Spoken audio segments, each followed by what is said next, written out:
വളരെ വലിയൊരു കൊള്ളയാണ് ശബരിമലയിൽ നടന്നിട്ടുള്ളത് എന്നുള്ളതിന് യാതൊരുവിധ സംശയവും ആർക്കുമില്ല. ഈ തന്ത്രി എന്ന് പറഞ്ഞു കഴിഞ്ഞാൽ തന്ത്രി അറിയാതെ ഒരു ഇല പോലും ശബരിമലയിൽ അനങ്ങില്ല എന്നുള്ളതൊരു സത്യമാണത്.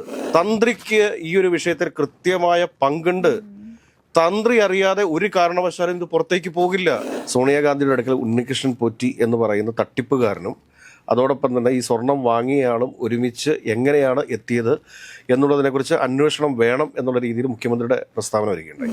പോറ്റിയെ കയറ്റിയത് വേറെ ഒരിടത്തുമല്ല, അത് സോണിയുടെ വീട്ടിലാണ് എന്ന രീതിയിലുള്ള പ്രസ്താവന നടത്തിയത്. അടൂർ പ്രകാശ് എന്ന് പറയുന്ന ആളന്ന് കോന്നി MLA അല്ലേ, അദ്ദേഹത്തിന് അറിയാൻ പാടില്ല ഉണ്ണികൃഷ്ണൻ പോറ്റി ശബരിമലയിലെ പൂജാരിയല്ല എന്നുള്ള കാര്യം, അല്ലെങ്കിൽ ശബരിമലയിലെ തന്ത്രിയല്ല എന്നുള്ള കാര്യം അറിയാൻ പാടില്ലേ?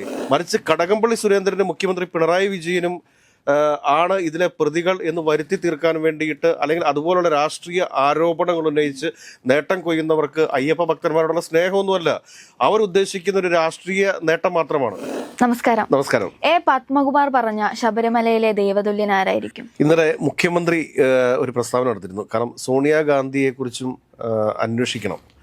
സോണിയാഗാന്ധിയുടെ അടുക്കൽ ഉണ്ണികൃഷ്ണൻ പോറ്റി എന്ന് പറയുന്ന തട്ടിപ്പുകാരനും അതോടൊപ്പം തന്നെ ഈ സ്വർണം വാങ്ങിയയാളും ഒരുമിച്ച് എങ്ങനെയാണ് എത്തിയത് എന്നുള്ളതിനെക്കുറിച്ച് അന്വേഷണം വേണം എന്നുള്ള രീതിയിൽ മുഖ്യമന്ത്രിയുടെ പ്രസ്താവന വരികയുണ്ടായി. അത് ഈ ശബരിമല വിഷയത്തെ തന്നെ മാറ്റിമറിക്കുന്ന രീതിയിലേക്കാണ് മുഖ്യമന്ത്രിയുടെ പ്രസ്താവന പോയിട്ടുള്ളത് എന്ന് നമുക്ക് പറയാതിരിക്കാൻ വേണ്ടിയിട്ട് വയ്യ. കാരണം ശബരിമലയെ രാഷ്ട്രീയമായിട്ട് ഉപയോഗപ്പെടുത്താനായിട്ട് UDF പരിശ്രമിച്ചപ്പോൾ BJP അത്രയ്ക്ക് മുതിർന്നില്ല എന്നുള്ളതാണ് സത്യം. എന്നാൽ ശബരിമലയെ രാഷ്ട്രീയമായി മുതലെടുപ്പ് നടത്താനും അതോടൊപ്പം തന്നെ കഴിഞ്ഞ ത്രിതല പഞ്ചായത്ത് തെരഞ്ഞെടുപ്പിൽ പോറ്റിയെ കയറ്റിയത് ആരാണപ്പ എന്നുള്ള ഒരു ഭയങ്കര വലിയൊരു പാട്ടുണ്ടായിരുന്നു. ആ പാട്ട് ശരിക്കും ട്രെൻഡിങ് ആയിട്ട് മാറുകയും അത് ഇലക്ഷനെ സ്വാധീനിക്കുകയും ചെയ്തു എന്ന് കൃത്യമായ ബോധ്യമുള്ള മുഖ്യമന്ത്രിയാണ് ഇന്നലെ വന്ന് പത്രസമ്മേളനത്തിൽ പറഞ്ഞത് പോറ്റിയെ കയറ്റിയത് വേറെ ഒരിടത്തുമല്ല, അത് സോണിയുടെ വീട്ടിലാണ് എന്ന രീതിയിലുള്ള പ്രസ്താവന നടത്തിയത്. പോറ്റിയെ കയറ്റിയത് സോണിയുടെ വീട്ടിൽ എന്നും പറഞ്ഞുകൊണ്ട് ആദ്യമായിട്ടൊരു തമ്പ് വെച്ചൊരു വീഡിയോ ചെയ്തത് വൈറ്റ് സൺ TV ആണ്. അതേ രീതിയിൽ തന്നെ ഇന്നലെ മുഖ്യമന്ത്രി അത് ആവർത്തിക്കുകയും കൂടി ചെയ്ത് കഴിഞ്ഞപ്പോഴത്തേക്ക് അതിന് വലിയൊരു രാഷ്ട്രീയ പ്രാധാന്യം കൈവന്നിരിക്കുന്നു എന്ന് തന്നെ വേണം നമ്മൾ മനസ്സിലാക്കാനായിട്ട്. സ്വാഭാവികമായിട്ട് നമുക്ക് ഒരുപാട് കഥാപാത്രങ്ങൾ അനാവശ്യമായിട്ട് ഈ കേസന്വേഷണത്തിന്റെ ഭാഗമായിട്ട് വന്നു കയറിയിട്ടുണ്ടോ എന്ന് നമ്മൾ സംശയിക്കേണ്ടിയിരിക്കുന്നു.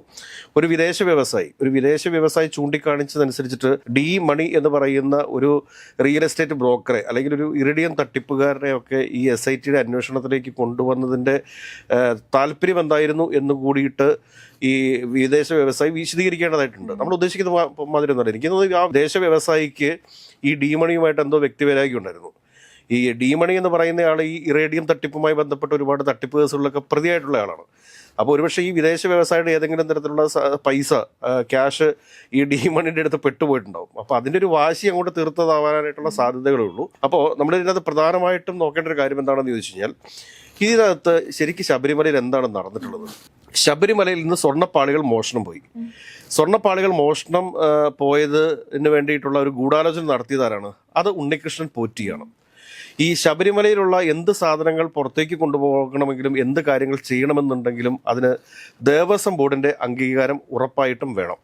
അപ്പം ദേവസ്വം ബോർഡ് അവിടെ പ്രതികളാണ്. അതോടൊപ്പം തന്നെ ദേവസ്വം ഉദ്യോഗസ്ഥരുണ്ട്. പിന്നെ ദേവസ്വം ബോർഡ് എന്ന് പറയുന്നത് കാലാകാലങ്ങളിൽ മാറി വരും. ഈ സർക്കാരുകൾ മാറുന്നത് പോലെ തന്നെ കാലാകാലങ്ങളിൽ ഈ ദേവസ്വം ബോർഡുകളും മാറി വരുന്നൊരു സാഹചര്യമുണ്ട്.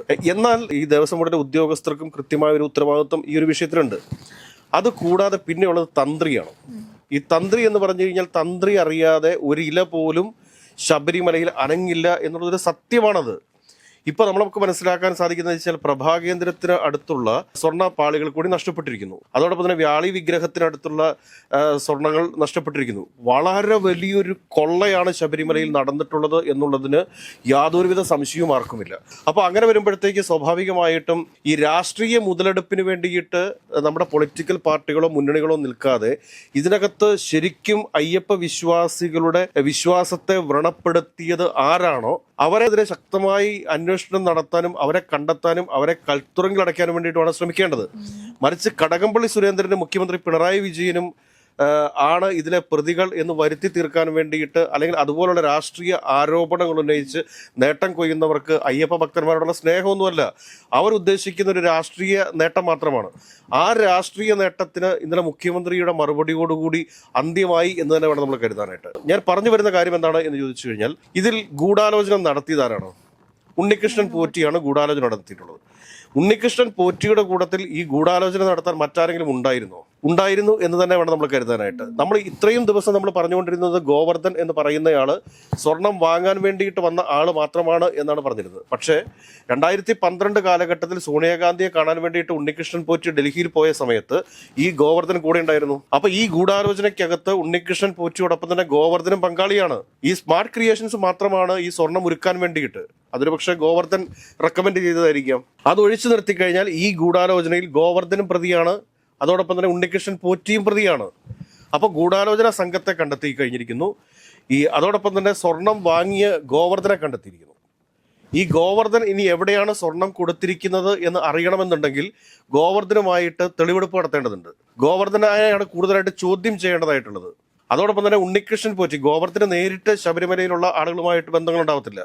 ശബരിമലയിലുള്ള ആളുകളുമായിട്ടുള്ള ബന്ധം ആർക്കാണ്? അത് ഉണ്ണികൃഷ്ണൻ പോറ്റിക്കാണ്. ഉണ്ണികൃഷ്ണൻ പോറ്റിക്ക് ശബരിമലയിൽ ആരുമായിട്ടാണ് ബന്ധം? അവിടെയുള്ള ദേവസ്വം ബോർഡ് ഉദ്യോഗസ്ഥരുമായിട്ട് ബന്ധമുണ്ട്. അതോടൊപ്പം തന്നെ ഈ പറഞ്ഞ തന്ത്രിയായിട്ട് ബന്ധമുണ്ട്.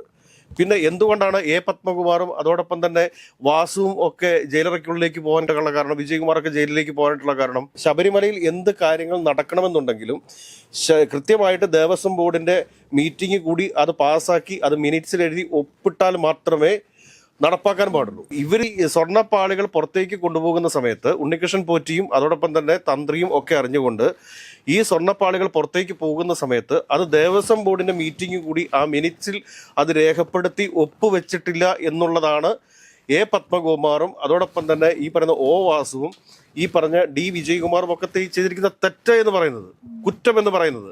അതിന്റെ പേരിലാണ് അവരെ പിടിച്ച് ജയിലടച്ചിരിക്കുന്നത്. അപ്പോൾ എ വിജയകുമാർ ജയിലിലേക്ക് പോകുന്ന സമയത്ത് പറഞ്ഞ കാര്യം എന്താണ്? ദൈവതുല്യരായിട്ടുള്ള പല ആളുകളും ഇതിനകത്ത് അറസ്റ്റ് ചെയ്യപ്പെടുമെന്ന് പറഞ്ഞു. അപ്പൊ ദൈവതുല്യൻ എന്ന് പറയുമ്പോഴത്തേക്ക് നമ്മൾ മറ്റു പലരെയും ഉദ്ദേശിച്ചേക്കാം. കാരണം ആരാണ് ഈ എ പത്മകുമാറിന് ദൈവതുല്യരായിട്ടുള്ളത് എന്ന് ഇപ്പൊ നമ്മൾ ഏറ്റവും ഒടുവിൽ നമ്മൾ ചിന്തിക്കുന്ന സമയത്ത് ഒരൊറ്റൊരാളേ ഉള്ളൂ. എപ്പോഴും അദ്ദേഹം പറയുന്നത് എന്താണ്? അയ്യപ്പനെല്ലാം നോക്കിക്കോളും, അയ്യപ്പനെല്ലാം നോക്കിക്കോളും എന്ന് പറയുന്ന സമയത്ത് ഈ തന്ത്രിയിലേക്ക് തന്നെയാണെന്ന് പോകേണ്ടത്. ഈ തന്ത്രി ഇങ്ങനെ ദേവപ്രശ്നം വെച്ച് നോക്കുന്ന സമയത്ത് ഈ ദേവപ്രശ്നം ചെയ്യാൻ വേണ്ടിയിട്ട് വരുന്ന പൂജാരിമാർ അവരെ നിശ്ചയിക്കുന്നത് ദേവസ്വം ബോർഡൊക്കെ തന്നെയാണ്. ഈ ദേവപ്രശ്നം വെച്ച സമയത്ത് ഈ ദേവപ്രശ്നം വെക്കാൻ വേണ്ടി വന്നിട്ടുള്ള പൂജാരിമാരിൽ അത് ഉണ്ണികൃഷ്ണൻ പോറ്റിയുടെ ആളുകളായിരുന്നു എന്ന് കണ്ടെത്തേണ്ടതുണ്ട്. ഇതൊക്കെ കണ്ടെത്താൻ പറ്റുന്ന കാര്യങ്ങളേ ഉള്ളൂ എന്ന് എനിക്ക് തോന്നുന്നു. അപ്പോൾ അതിനെക്കുറിച്ച് കൂടുതലായിട്ട് നമുക്ക് പറയാൻ വേണ്ടി സാധിക്കത്തില്ല. അത് അവരുടെ ശാസ്ത്രവുമായിട്ട് അവരുടെ വിശ്വാസവുമായിട്ട് ബന്ധപ്പെട്ട കാര്യങ്ങളാണ്. അപ്പോൾ അതിനെക്കുറിച്ച് നമുക്ക് കൂടുതലായിട്ട് പറയാൻ വേണ്ടി സാധിക്കില്ല. പക്ഷെ ഒരു കാര്യം നമുക്ക് പറയാൻ സാധിക്കും, തന്ത്രിക്ക് ഈ ഒരു വിഷയത്തിൽ കൃത്യമായ പങ്കുണ്ട്. തന്ത്രി അറിയാതെ ഒരു കാരണവശാലും ഇത് പുറത്തേക്ക് പോകില്ല. അല്ലെങ്കിൽ തന്ത്രിയുടെയും ജാഗ്രത കുറവുണ്ട്. ഈ ദേവസ്വം ബോർഡിന്റെ പ്രസിഡന്റും അതോടൊപ്പം തന്നെ ദേവസ്വം കമ്മീഷണറും തിരുവാഭരണ കമ്മീഷണറും ഒക്കെ അകത്ത് കിടക്കുന്ന പോലെ തന്നെ ശരിക്കും പറഞ്ഞു കഴിഞ്ഞാൽ SIT കസ്റ്റഡിയിലെടുത്ത് ചോദ്യം ചെയ്യേണ്ട ആൾ തന്നെയാണ് തന്ത്രി എന്ന് പറയുന്നത്. അതിനകത്തൊരു സംശയം വേണ്ട. ഇനിയിപ്പോൾ ആരെല്ലാം എന്തെല്ലാം ആരോപണങ്ങളും തെറിവിളികളുമായിട്ട് വന്നാലും നമുക്ക് കർശനമായിട്ട് പറയാതിരിക്കാൻ വയ്യ. തന്ത്രി അറിയാതെ ശബരിമലയിൽ നിന്ന് ഒന്നും പുറത്തേക്ക് പോകത്തില്ല. അതൊരു വാസ്തവമാണത്. അത് കൂടാതെ തന്നെ ഒരു കാര്യം കൂടി നമ്മൾ മനസ്സിലാക്കേണ്ടതുണ്ട്. കാരണം ഈ ശബരിമലയിലെ പൂജാരിയാണ് ഈ ഉണ്ണികൃഷ്ണൻ പോറ്റി എന്നൊക്കെ പറഞ്ഞുകൊണ്ട് സോണിയാഗാന്ധിയുടെ വസതിയിലൊക്കെ പോയി പൂജാകർമ്മങ്ങൾ ചെയ്യുക എന്ന് പറഞ്ഞാൽ എന്താണത്? കാരണം ആ കൂടെ പോയിരിക്കുന്ന അടൂർ പ്രകാശ് എന്ന് പറയുന്ന ആളന്ന് കോന്നി MLA അല്ലേ? അദ്ദേഹത്തിന് അറിയാൻ പാടില്ല ഉണ്ണികൃഷ്ണൻ പോറ്റി ശബരിമലയിലെ പൂജാരിയല്ല എന്നുള്ള കാര്യം, അല്ലെങ്കിൽ ശബരിമലയിലെ തന്ത്രിയല്ല എന്നുള്ള കാര്യം അറിയാൻ പാടില്ലേ? UDFന്റെ ഭാഗത്തു നിന്ന് ഉയർത്തിക്കൊണ്ട് വരുന്ന ഒരു വാദം എന്താണ്? ആ വാദം എന്താണ് എന്ന് ചോദിച്ചു കഴിഞ്ഞാൽ സോണിയാഗാന്ധിക്ക് അന്ന് അസുഖം കൂടുതലായിരുന്നു, ക്യാൻസർ ബാധിതയായിരുന്നു, വളരെ ക്ഷീണിതയായിരുന്നു. അപ്പോൾ അയ്യപ്പന്റെ അനുഗ്രഹത്തിന് വേണ്ടിയിട്ട് അവിടെ ഒരു പൂജ നടത്താൻ വേണ്ടിയിട്ടാണ് ഈ ഉണ്ണികൃഷ്ണൻ പോറ്റിയെ അവിടെ സോണിയാഗാന്ധിയുടെ വസതിയിൽ കൊണ്ടുപോയത് എന്ന് പറയുന്നു. ഉണ്ണികൃഷ്ണൻ പോറ്റി എന്താണെന്നേ പൂജാരിയായത്? ഉണ്ണികൃഷ്ണൻ പോറ്റി എന്നാണ് പൂജാരിയായത്.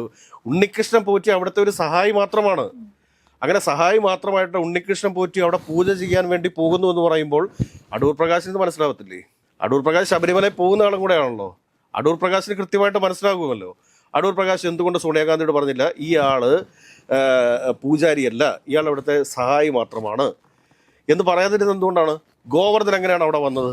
ഇങ്ങനെയുള്ള ഒരുപാട് സംശയങ്ങൾ ഇവിടെ അവശേഷിക്കുന്ന സമയത്ത് നമുക്ക് ഈ ചർച്ച കൺക്ലൂഡ് ചെയ്യുന്ന സമയത്ത് നമുക്ക് പറയാൻ വേണ്ടി സാധിക്കും, ശബരിമല തന്ത്രിയിലേക്ക് കൂടി അന്വേഷണം പോകേണ്ടതുണ്ട്. അതോടൊപ്പം തന്നെ ശബരിമല തന്ത്രിയെയും കൂടി കസ്റ്റഡിയിലെടുത്ത് SIT ചോദ്യം ചെയ്തു കഴിഞ്ഞാൽ ഈ ശബരിമല വിവാദം ഇവിടെ അവസാനിച്ചു പോകും എന്നാണ് എനിക്ക് തോന്നുന്നത്. മറിച്ച് ഇതിനെ വലിയൊരു രാഷ്ട്രീയ കോളിളക്കമാക്കി മാറ്റാൻ, അല്ലെങ്കിൽ പല രാഷ്ട്രീയ വിഷയങ്ങളും ചർച്ച ചെയ്യപ്പെടേണ്ട പല രാഷ്ട്രീയ വിഷയങ്ങളും ഇവിടെ ചർച്ച ചെയ്യാതെ പോകും എന്നുള്ളത് കൊണ്ട് തന്നെ ശബരിമല വിവാദം ഇവിടെ അവസാനിക്കേണ്ടതുണ്ട്.